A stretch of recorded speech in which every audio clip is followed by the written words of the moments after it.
organic, unpredictable, unknown, lovely, beautiful, a sense of fulfillment. This is part of the pleasures of life and not the chores of life. Coming up today on Daily Iowan TV, Take Back the Night, how one Iowa City group is fighting sexual violence. And later, we've got the answer to why you're seeing yellow banners all over campus.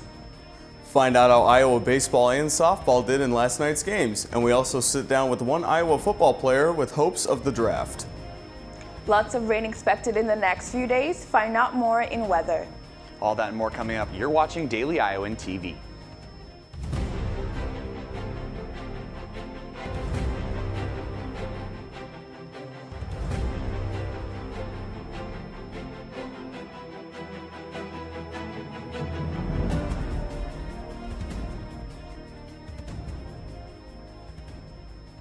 Good morning and thank you for tuning into this live edition of Daily Iowan TV. I'm Cole Johnson. We have another update on the homicide that occurred at Letterman's bail bonds office over the weekend. The victim has been confirmed by police to be 34-year-old Jonathan Weisler. Police officially released his identity Tuesday after notifying family members. There are currently no leads pointing towards a suspect. The former Bachelor contestant Chris Soules has been arrested in Buchanan County after he fled the scene of a fatal crash. Prosecutors say Soules rear-ended a tractor around 8 p.m. on Monday night. Soules bonded out of jail, which was set at $10,000. Police also discovered alcohol containers in Soules' truck. Soules also had an OWI charge in 2005 and an open container charge in 2001. The University of Iowa is working to make homecoming a more inclusive event. Yesterday, the Homecoming Executive Council held a focus group to get feedback on ways to better homecoming week activities. Some of the issues discussed at the meeting included reaching out to different student organizations and minority groups on campus, making people more aware of what homecoming actually is. That council is hoping to host more meetings before the big event to continue the conversation surrounding inclusivity. It is Sexual Assault Awareness Month, and organizations from around the Iowa City community came together to show their support. Daily Iowan TV reporter Noah Gowdy was there to bring us the story. Night, take back the night. People unite. Take back the night. That's the sounds you can hear Tuesday evening as students, community members, and therapy dogs all came out to show support at the annual Take Back the Night rally in honor of Sexual Assault Awareness Month. Take Back the Night marches originated in the 1970s originally in our country, and they were part of kind of the battered women's movement, sort of beginning of activism around domestic violence and sexual assault. This event has since continued at the University of Iowa, being held every year in April to bring awareness to the campus. Is a problem on our campuses and also in our communities. So I think that it's really important right as we're coming to the end of Sexual Assault Activism Month to really sort of remember that. The Take Back the Night event gave University of Iowa students and the community a chance to voice their opinion on sexual assault. This event began with a march around the downtown Iowa City area and then led into people taking their turn standing up to the microphone to tell their stories or someone else's story that has been affected by sexual assault. If a survivor wants to get up and talk, or if someone wants to get up and talk about a experience that they've had with sexual violence, it's kind of an open venue to do so. Everyone in attendance kept saying that the fight against sexual assault is a group effort and that those victims are not alone in their time of need. Ultimately, the solution to the problem is going to need all of us. So I think it's just one of those things that's compelling. There's no need for this violence to be happening, and we can stop it. The group plans to continue the Take Back the Night event for years to come, all in the effort to combat sexual assault. Reporting from the Pentecrest in downtown Iowa City, Noah Gowdy, Daily Iowan TV. Well, it is definitely spring weather here in Iowa City. Afe, what's the rest of the weather looking like for the week? Well, Cole, looking outside this morning, it's pouring rain in Iowa City and the rain is expected to last all day, so definitely leave home with an umbrella. This afternoon, we'll see a 70% chance of rain showers with temperatures at 59 degrees. As we draw closer to the end of the day, temperatures will drop to about 39 degrees with a 30% chance of rain. By Thursday, the gray skies are expected to clear up with temperatures in the high 50s. It looks like this might be the only day of the week you can enjoy some sunshine, so definitely take advantage of it. As we head into the weekend, expect showers all through. Now let's take a look at the rest of the week. Friday, expect a 50% chance of storms with temps in the high 60s. The showers will stick around into Saturday and Sunday with temperatures dropping into the low 50s. Coming into next week, the wet weather will still be around, but with temperatures warming up. That's your weather for the week. Stay dry, Iowa City. Cole, back to you. Thanks for that, Afe. Yesterday, the UI Environmental Coalition took over T. Ann Cleary Walkway with their annual treasure trade. This event was a pop-up thrift shop for students to donate clothing items or take anything they wanted for free. As part of Earth Month, the organization is trying to make a second use for gently used clothing, shoes, books, and other accessories.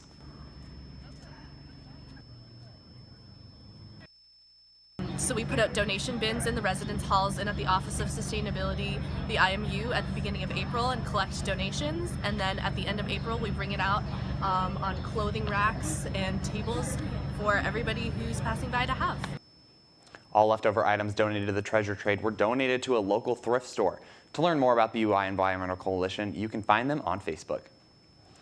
Although there are about 10 months until Dance Marathon 24, planning is well underway for Alex Linden and the rest of the executive team. Reporter Alexis Tansey has the story. Dance Marathon 24 might seem far away to some people, but to Executive Director Alex Linden, it's all he thinks about. I found out I received this position a week and a half after the big event for Dance Marathon 23, and right away I was put to work. Alex's role is to oversee virtually every aspect of Dance Marathon and make sure everything is running smoothly and everyone is having fun.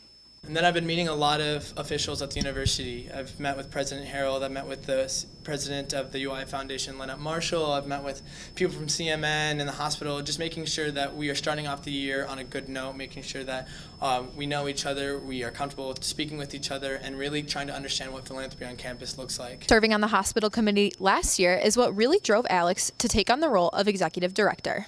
Every time I'm able to interact with the family, I'm able to reassure myself on why I'm putting in the countless amount of hours and coming up with these crazy ideas for a student org. But to me, it's not really a student org. It's kind of a purpose for waking up in the morning. So.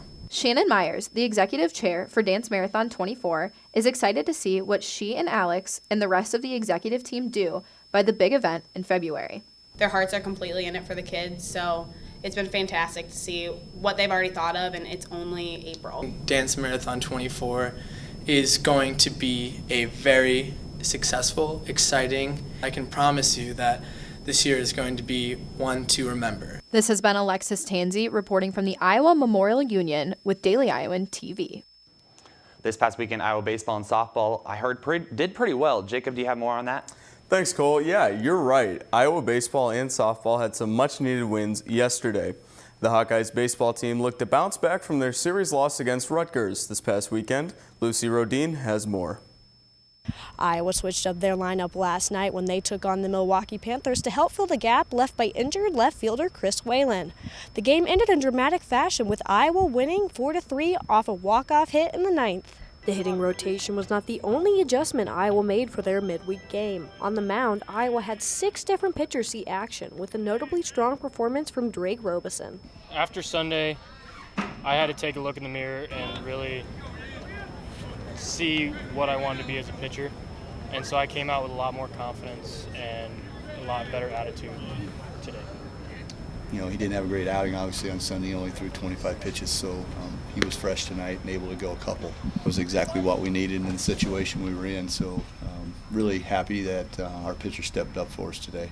The pitchers weren't the only ones stepping up for Iowa. After falling to a 1-0 deficit, Iowa had 2 RBIs in the bottom of the first from Robert Newstrom and Tyler Cropley. Milwaukee then hit a homer in the second, and in the third, Jake Adams responded with his 15th home run of the season. I just try not to think about it a little bit, go up there with my same approach. I mean, 15 home runs is a good accomplishment, but I mean, I just got to stick to my same approach and keep getting base hits and helping the team out.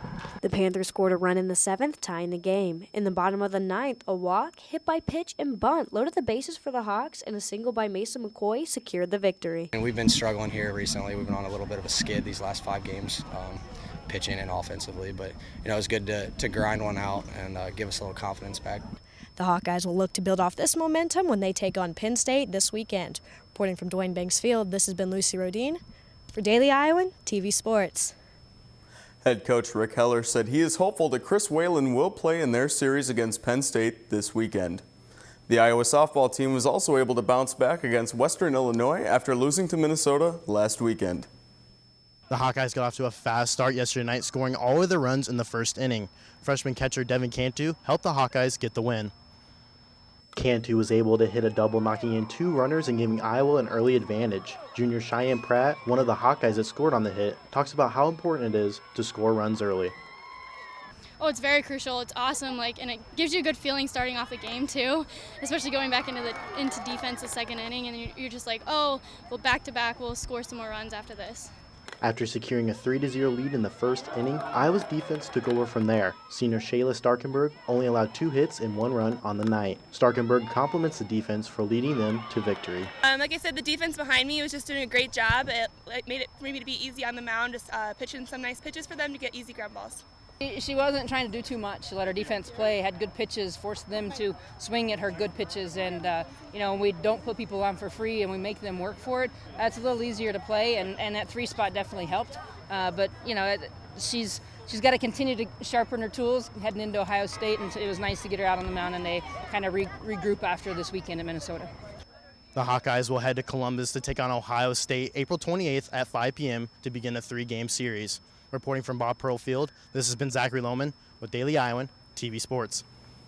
Iowa, who is ranked 9th in the Big Ten, will have their hands full going on against 4th-ranked Ohio State. Continuing with our NFL draft interviews is former defensive lineman Faith Akakity. Katie Sextro has more. I'm here with Faith Akakity, a former Iowa football player. Thank you so much for joining Daily Iowan TV Sports today. No problem. Kind of talking more with training now, NFL coming up. What's your mindset now about the draft? Well, right now I've got with where I'm kind of sitting, I'm probably not going to get drafted. I know that. I'd actually end up being like a restricted free agent, hopefully. So one of the guys, I'm trying to beat the odds, make a mini camp invite, and from there on, hopefully make a 90-man camp roster spot. And from there, it's just continuing to work hard and fight to, prove that I belong, essentially. Mm-hmm. And if not, then the CFL is also, they're waiting for me. Mm-hmm. If I ever choose to, pursue that. But that's really it right now. Yeah, so how does the CFL process kind of work? And then do you have any, other options that you're considering, too? Their draft happens right after the NFL draft. So what they'll do with a player like me is they'll draft the rights to me. So if I do ever, not make an NFL team or get cut, then when I go back to Canada, I have to play for whatever team drafted the rights to me. But, I could also up and decide, hey, the NFL is not for me. I'm just going to go back to Canada and start playing in CFL right away, which is not what I want to do. It's not what I'm going to do. So then if you could pick any team, who would you want to play for? Who would be your dream NFL team?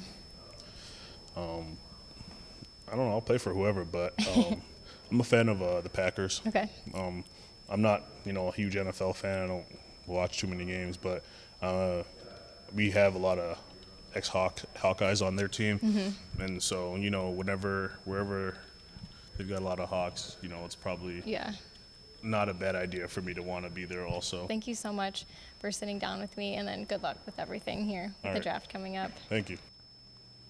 Fun fact, Akakity actually wanted to play in the NBA as a kid, not the NFL. Now stay tuned for more draft interviews later this week on Daily Iowan TV. Make sure to tune in tomorrow as we have more draft interviews from Cole Croston and Riley McCarron. Cole, back to you. Yeah, if you haven't noticed by now, campus is plastered in yellow ribbon and signs, and that means only one thing. It's Phil's Week. Phil stands for philanthropy, and this week the UI Foundation takes time to recognize people, buildings, and programs that are made possible by participating in philanthropy. You can follow the UI Foundation on Twitter or Facebook for all the latest events for Phil's Week. And that's all we have on this live edition of Daily Iowan TV. Don't forget to tune in every weekday morning at 8:30 for all the latest Johnson County news. And be sure to pick up today's copy of the Daily Iowan for more.